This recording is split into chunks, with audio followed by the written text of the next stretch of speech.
Hola, buenas tardes. Quiero presentar a la doctora Loreto Lara. Ella, ella es médico cirujano y salió titulada de la Universidad Católica del Maule. Le vamos a consultar en primera instancia a la doctora cuál es su apreciación y cuál es el concepto que ella, digamos, podría abordar respecto al tema de eh, estimulación temprana. Ya. Hola, Patricia.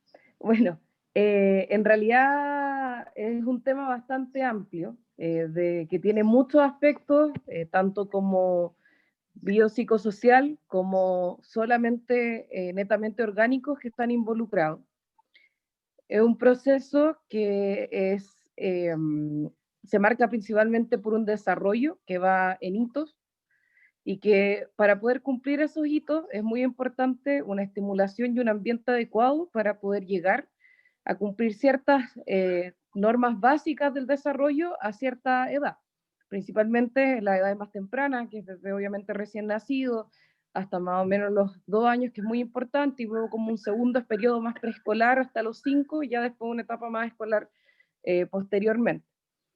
Y que en realidad, a modo bien como amplio, la estimulación temprana lo que en el fondo más apoya o hace es que estos hitos puedan ser alcanzados a un rango de edad adecuado y que sean en el fondo adquiridos dentro de las habilidades básicas que todas las personas van desarrollando a medida que pasan los años.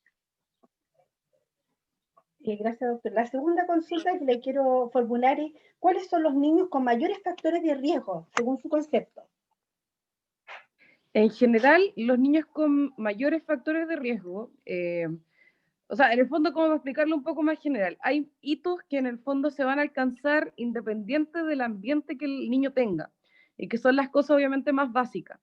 Y que, por ejemplo, el hecho de que un niño en algún momento camine, se supone que en algún momento si yo lo dejo solo, no hago ninguna intervención, el niño eventualmente va a caminar. Pero la gran diferencia es que otro tipo de habilidades o la estimulación temprana de esta para poder dominarlas de forma más completa se ven apoyadas por la estimulación temprana. Es muy distinto, obviamente, hablar, por ejemplo, vamos a hablar como de un hito bien así característico. Generalmente al año uno espera que los niños hagan este movimiento como de pinza para poder tomar cosas. Generalmente eso es algo que obviamente se puede ir trabajando desde antes y va a hacer que no solamente haya un desarrollo en el fondo motor del el movimiento en pinza, sino que haya todo un trabajo y un mecanismo detrás del niño tener la conciencia de que las cosas se agarran de cierta forma, tener la conciencia de cuál es el movimiento, cómo yo objetos de distintas formas los puedo tomar de forma adecuada, y eso obviamente va a retroalimentar lo que es un proceso neurocognitivo un poco más complejo.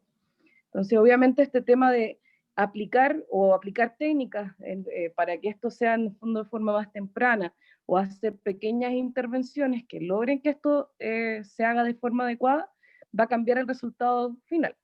No solo en la técnica manual o en lo que uno ve visualmente, sino también en el desarrollo como neurocognitivo de cada uno de los niños. Ahora, por lo demás, el ambiente tiene mucho, mucho que ver en esto. Obviamente, un ambiente que esté en constante estimulación va a hacer que cualquier niño o niña en el fondo tenga un desarrollo más completo y una percepción de las cosas con una mayor dimensión de lo que son, y no solamente adquirir como una técnica básica. Y eso va a marcar una gran diferencia, obviamente, en el desarrollo después, en el aprendizaje, en adquirir distintas formas de pensar, en adquirir ya un conocimiento un poco más complejo en una etapa, por ejemplo, ya más escolar. Ah, súper. Doctora, le quisiera también formular otra consulta. Desde su punto de vista y desde su perspectiva, ¿cuál es el rol que cumple juego dentro de la estimulación temprana? Todo, porque en realidad, claro, el juego puede sonar como algo como de entretención solamente, pero en realidad hay mucho más detrás que solamente un simple juego. El juego en el fondo es una forma fácil de acercarse a un menor de edad, es una forma como menos invasiva, por decirlo de alguna forma, también de acercarse a un menor de edad, y que por lo demás le va a captar siempre la atención. Entonces, con todos esos factores que tiene positivos, uno puede introducir pequeños conceptos, pequeñas en el fondo técnicas que permiten que se desarrollen la habilidad que estamos buscando, sea incluso, no sé, esconder objetos para que los busque como juego. En el fondo, las múltiples técnicas que existen, siempre va a ser algún concepto más allá de solamente estar jugando por entretención. Y es una forma muy fácil en el fondo, poder interactuar con un niño, porque muchas veces usando la racionalidad del adulto es difícil poder llegar a introducir algo por concepto, ¿no? Y finalmente le quiero consultar sobre las estrategias que nosotros podríamos aprender, sobre todo los padres, para aplicar y trabajar un poco en nuestras casas, en nuestro hogar, eh, y tomando mucho en consideración este concepto de la estimulación temprana. ¿Usted cuáles considera que son las principales estrategias, doctora Lara? Sí, en general las principales estrategias tienen que ir introducidas las cosas más simples. En el fondo, partiendo con las cosas básicas que uno hace en la casa, desde la alimentación hasta el vestirse. En niños más pequeños, muchas veces la estimulación por medio de ruidos cuando uno juega o incluso de juguetes con distintas texturas, todo eso va en el fondo ayudando.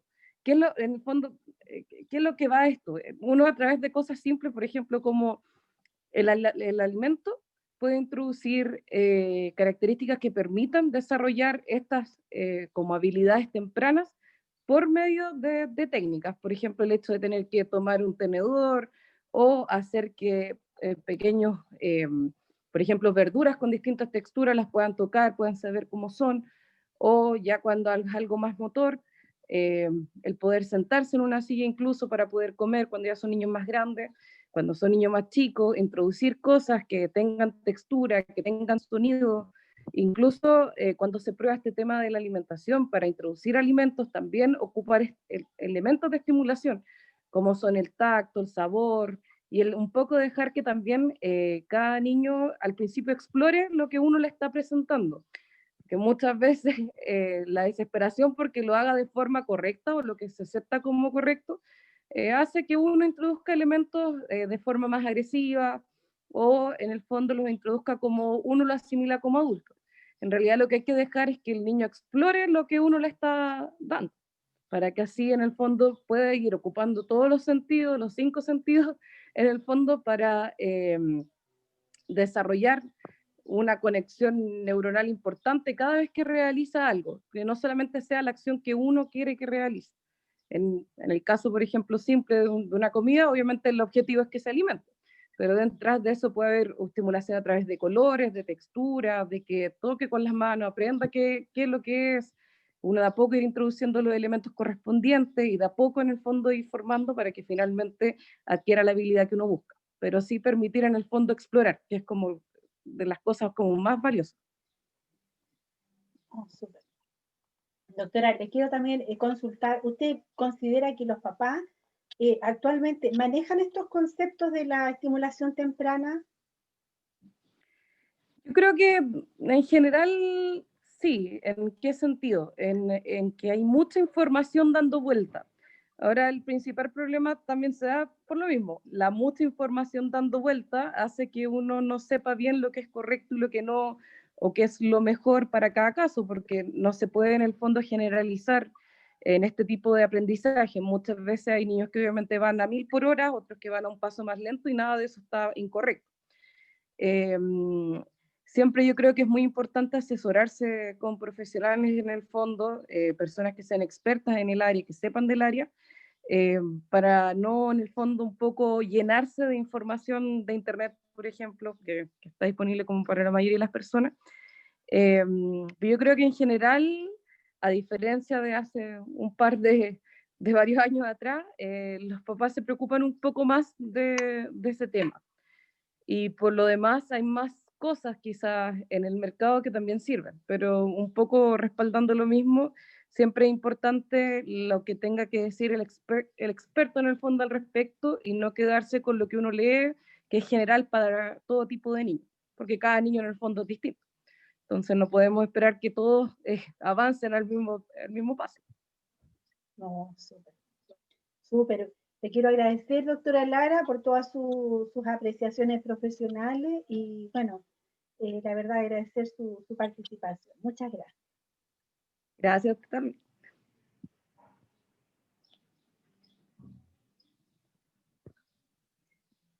¿La puedo grabar? Sí. ¿Estamos súper? Ahí sí, súper. No, quedamos súper. Así que no, un millón de gracias, Lolito, te pasaste porque me gané como 5.000 puntos en la universidad con esto. Y no es chiste. Qué bueno. Claro, así que no, un millón de gracias, Lolo, así que no, agradecida. Ya, y me dio mucho Cualquier gusto. cosa que necesite me dice, pum. Oh, no, corazón, me dio mucha alegría, la verdad, estoy súper contenta de volvernos como a reencontrar.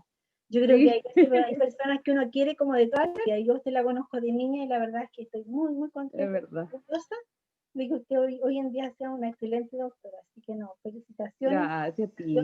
gracias. Así que un besito. Ojalá nos podemos juntar luego nomás, yo creo que eso nos está faltando. Quiere, estamos a la expectativa de volver a encontrarnos si Dios quiere. Ya en esta Sí, vuelta, pues, si Dios quiere, a la vida, como digo yo.